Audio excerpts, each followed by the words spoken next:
Oi gente, no vídeo de hoje eu vou falar sobre 12 livros que foram lançados ou serão lançados ainda em maio e entraram para a minha wishlist e eu acredito que pode entrar para a sua também.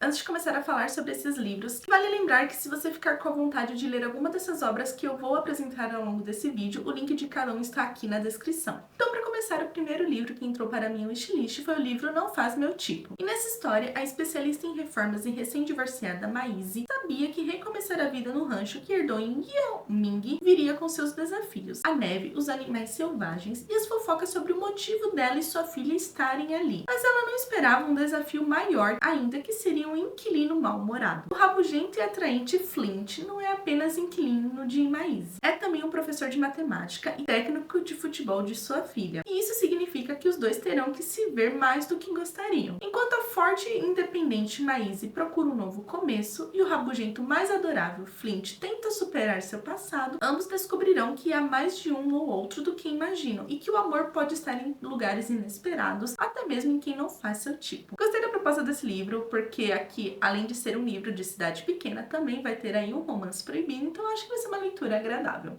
O segundo livro é As Regras do Jogo. E aqui a carreira da agente de atletas Nora está nas mãos do famoso Derek, que é uma lenda da NFL e extremamente gato, que por acaso foi seu namorado durante a faculdade. Na época, Nora não terminou a história deles da melhor forma possível, e agora essa decisão voltou para assombrá-la. Por uma reviravolta do destino, Derek se tornou seu primeiro cliente em uma grande empresa de agenciamento esportivo, e não dá pra negar, o rapaz está muito ressentido. E pra piorar, Derek quer vingança. Se Nora, a primeira garota que partiu seu coração, quer ser sua agente, ele vai topar, não sem antes transformar a vida dela num inferno e ver até quando ela aguenta. No entanto, se Derek sabe de alguma coisa sobre a mulher que ele tanto amou um dia, é que ela não desiste tão fácil assim. Em vez de entregar os pontos, a agente começa a se desdobrar para alcançar seus objetivos profissionais. Mas tudo pode ir por água abaixo quando, após uma noite maluca em Las Vegas, Nora e Derek acordam casados. Com esse potencial escândalo entre um atleta de ponta e sua agente brilhante, pode acabar afetando o futuro dos dois. Com as regras do jogo arremessadas pela janela, eles vão precisar trabalhar juntos para se safar. Eles só não contavam com uma grande história de amor adormecida, pode estar prestes a ganhar novos capítulos. Já li um livro dessa autora e eu gostei muito de sua escrita, e esse aqui me chamou muita atenção porque a gente vai ter aí de inimigos para amantes, de amigos para inimigos, de casamento por conveniência, então assim, achei bem intrigante. Até o Fim do Verão foi uma leitura que eu fiz antecipadamente, já tem até um vídeo aqui no canal falando sobre esse livro. E aqui o Justin, ele acha que sofre com uma maldição e graças a um post de uma rede social, todo mundo fica sabendo. A questão é que toda vez que o relacionamento dele termina, a ex-namorada encontra o amor de sua vida logo depois. Quando uma desconhecida lhe envia uma mensagem contando que o mesmo acontece com ela, os dois bolam um plano, namorar um com o outro e ter uma data marcada para terminar. Assim, essa maldição será quebrada e eles poderão encontrar o verdadeiro amor depois. É uma ideia maluca, mas pode dar certo. Emma não planejava que sua próxima parada como enfermeira itinerante fosse em Minnesota, mas a oportunidade de namorar Justin é boa demais para deixar passar. Sobretudo, ela e sua melhor amiga conseguem alugar um lindo chalé em uma ilha particular no lago Minnetonka. Era para ser só um casinho e durar apenas até o fim do verão. Mas quando a mãe instável de Emma surge do nada e Justin de repente tem que assumir a guarda dos 3 irmãos mais novos, eles encontram um no outro um porto seguro e inesperado para lidar com as surpresas da vida. E a surpresa maior é o fato de estarem se apaixonando de verdade. Como eu falei, eu já li esse livro e eu fiquei realmente encantada na forma como a Abby Jimenez trabalhou diversas questões ao longo dessa história. E assim, é um livro que eu recomendo demais. E principalmente ler antes Parte do Seu Mundo e Para Sempre Seu, porque esse livro faz uma conexão gigante com esses dois livros. Bruxa Rebelde é o segundo e último livro da duologia de Caçador Sem Coração que eu ainda não li, mas está na minha meta de leitura para os próximos meses. E eu já acrescentei Bruxa Rebelde também porque eu acho que é uma história que vai me agradar bastante, porque aqui a Rune, ela está em fuga. Desde que Gildan a atraiu e revelou seu disfarce, todos a querem morta. Para ter a chance de sobreviver, ela precisa se unir a uma cruel e poderosa bruxa que planeja conquistar a República. Gildan não pode permitir que seu lar caia nas mãos das impiedosas mulheres, e para atingir seu objetivo,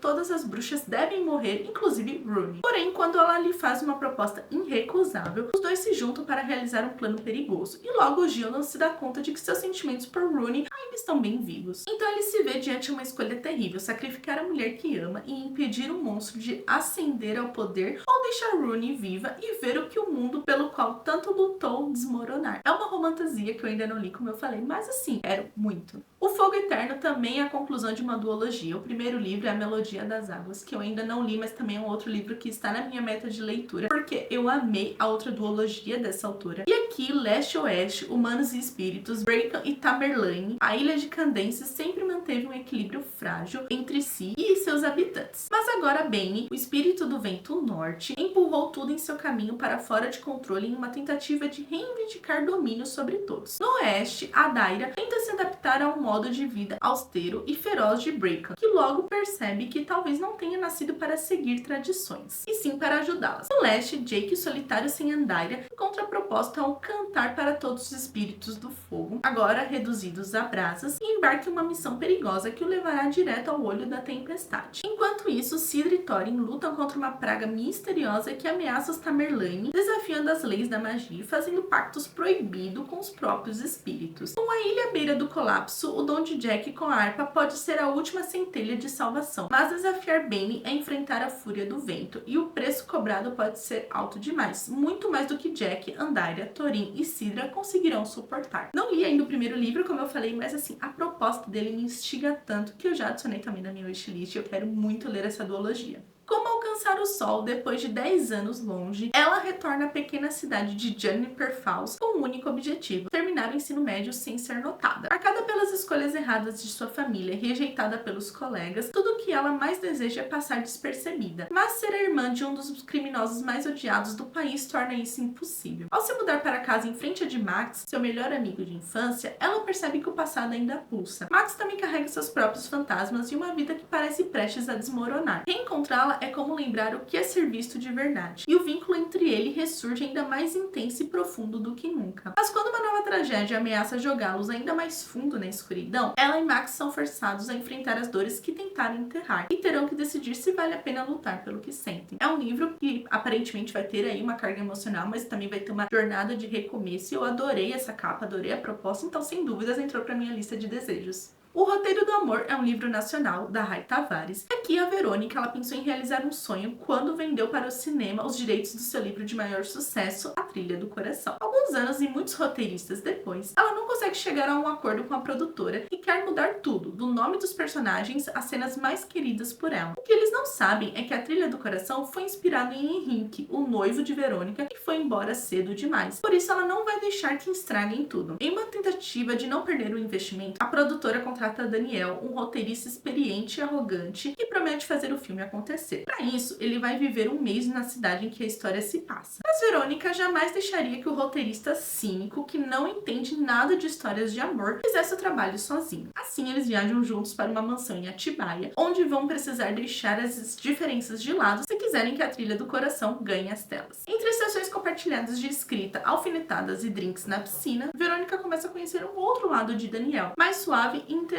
Mas será que ela está pronta para sair do roteiro que criou para o seu próprio coração? Gostei muito da proposta desse livro. Já li um livro da autora há muitos anos atrás, mas foi um livro mais jovem. Esse aqui a gente vai ter personagens que são obrigados a trabalhar juntos, não se gostam, e aí os sentimentos mudam ao longo do caminho. Então, sem dúvidas, entrou para minha lista de desejos, porque eu adoro livros assim. Irmãs de Coração e Espada também é um outro livro da Rebecca Ross, da autora aí que eu acabei de mencionar na duologia dela, mas nesse caso esse é um livro único. E aqui, séculos atrás, 9 divindades habitavam o reino de Corensand, vivendo entre os humanos, e assim vestígios da magia deles passou a correr em sangue mortal. Porém, nem todas as crianças herdavam essa magia, que passou a ser usada como status social. Descendentes de uma divindade caída, a família de Evadine e Halcyon ocupa a base dessa pirâmide social. Várias gerações familiares se passaram sem manifestar nenhuma magia, até que, por um milagre, Halcyon apresentou sinais de ser especial, sendo enviada para ascender. Depois de 8 anos sem encontrar a irmã mais velha, Evadine finalmente terá a chance de rever Halcyon. A irmã se tornou uma hoplita no exército da rainha, uma posição de honra que enche os pais de orgulho. Enquanto isso, Evadine, sem nenhum indício de magia, tenta descobrir seu lugar no mundo, trabalhando no humilde pomar da família. Mas a vida das irmãs muda de repente quando Halcyon aparece no quarto quarto que elas costumavam compartilhar, em fuga e desesperada. Evadine descobre que a irmã foi acusada de um crime horrível pelo próprio comandante, apesar de Halston se recusar a contar que crime foi esse. Certa de que a irmã foi acusada injustamente, Evadine tem apenas um objetivo: provar a inocência de Halcyon. Agora, unidas pelo sangue e por um acordo impulsivo, as duas terão que embarcar numa jornada que desafiará sua lealdade e seu senso de justiça. Como viram, a autora realmente gosta de apresentar elementos mágicos em sua narrativa, e aqui vai ser uma história entre irmãs, então assim, fiquei muito intrigada com esse livro e eu acho que vai ser uma leitura muito boa.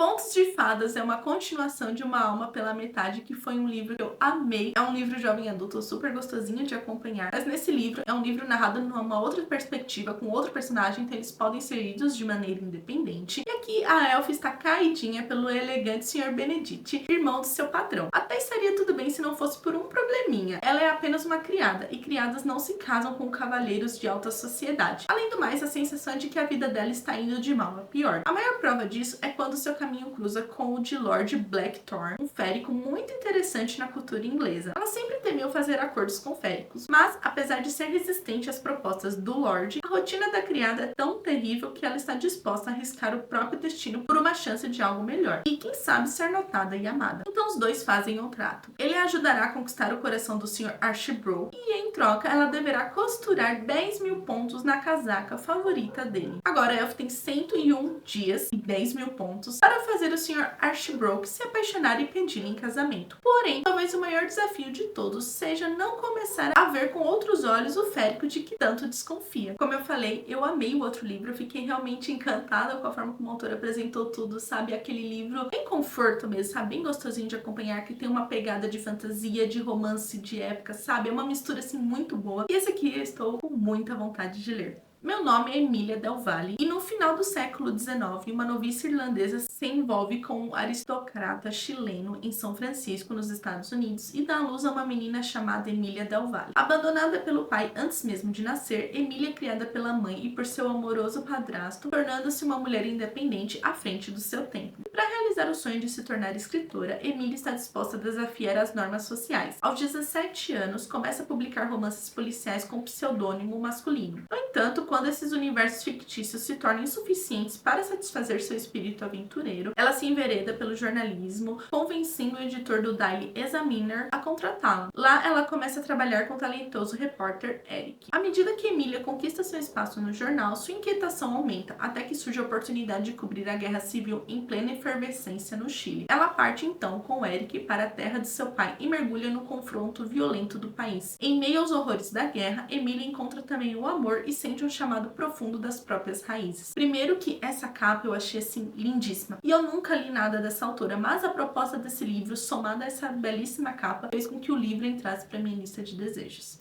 Um Verão Radiante é um spin-off de um Depois Daquele Verão. E aqui coisas boas acontecem no lago. É o que Nan, a avó de Alice, sempre diz, e é verdade. Alice, de 17 anos, mal poderia imaginar que um verão em Barry's Bay determinaria seu futuro. Foi lá que ela tirou a foto de 3 adolescentes em uma lancha amarela, a imagem que a fez se apaixonar por fotografia e mudou sua vida. Como fotógrafa, ela vive por trás de uma lente e se sente mais confortável fazendo outras pessoas brilharem. Porém, ultimamente, tem desejado algo a mais. Quando Nan cai e quebra o quadril, Alice sente o coração apertar. Então planeja uma viagem especial para as duas, um verão mágico em Barry's Bay. Mas assim que chegam, a paz delas é interrompida pelo ruído de uma familiar lancha amarela e o homem que a conduz. Charlie tinha apenas 19 anos quando Alice o fotografou de longe. Agora, aos 35 anos, é um conquistador charmoso que consegue fazer Nan rir de novo e Alice desejar voltar a ter 17 anos, quando a vida era mais simples, quando tirar fotos era apenas uma diversão. Os dias ensolarados e as noites quentes no lago com Charlie são um bálsamo para a alma de Alice, mas quando se depara com o olhar penetrante e verde dele, começa a se preocupar com o próprio coração. Alice sempre foi muito boa em ver as pessoas como elas são, mas ela nunca conheceu alguém que a enxergasse tão profundamente. Eu li Depois Daquele Verão, gostei muito do livro e eu estou muito curiosa por esse spin-off. E o último livro dessa lista é o livro Onde Voam as Borboletas, também é um livro nacional. Enfrentando o luto, Camila cai na estrada com sua câmera, uma mochila nas costas, com o objetivo de realizar o último desejo desejo da mãe, uma bióloga apaixonada por borboletas que, em seus momentos finais, pediu à filha que visitasse os lugares com os quais as duas sonhavam. A garota só não esperava que seu caminho cruzasse com o de um lindo e irritante ladrão de pastéis. Iago tem um plano. Ele está de férias e, na companhia de seu cachorro Alfredo, pretende rodar o país em uma caminhonete, aventurando-se em algo fora da zona de conforto. Uma briga por comida coloca Camila e Iago no caminho um do outro e os dois se veem forçados a viajar juntos, embarcando em uma viagem por vários estados do Brasil. Em meio a discussões acaloradas, segredos, paisagens belíssimas, fotos incríveis e uma paixão repentina, os dois vão descobrir o verdadeiro significado do efeito borboleta. Gostei da proposta desse livro, né? Personagens aí que vão acabar se encontrando por conta do destino, não se gostando, enfim. E além dessa capa lindíssima. Então, sim, sem dúvidas, fiquei curiosa com essa obra. Mas é isso, leitores. Espero que vocês tenham gostado de conhecer todos esses livros que eu apresentei ao longo desse vídeo. Se você ficou com vontade de ler algum deles, deixa aqui nos comentários. E vale lembrar que o link de cada uma dessas obras está aqui na descrição desse vídeo. E por fim, não esqueça de deixar o seu like, se inscrever no canal e ativar o sininho para não perder nenhuma notificação. Nos vemos no próximo vídeo. Beijos!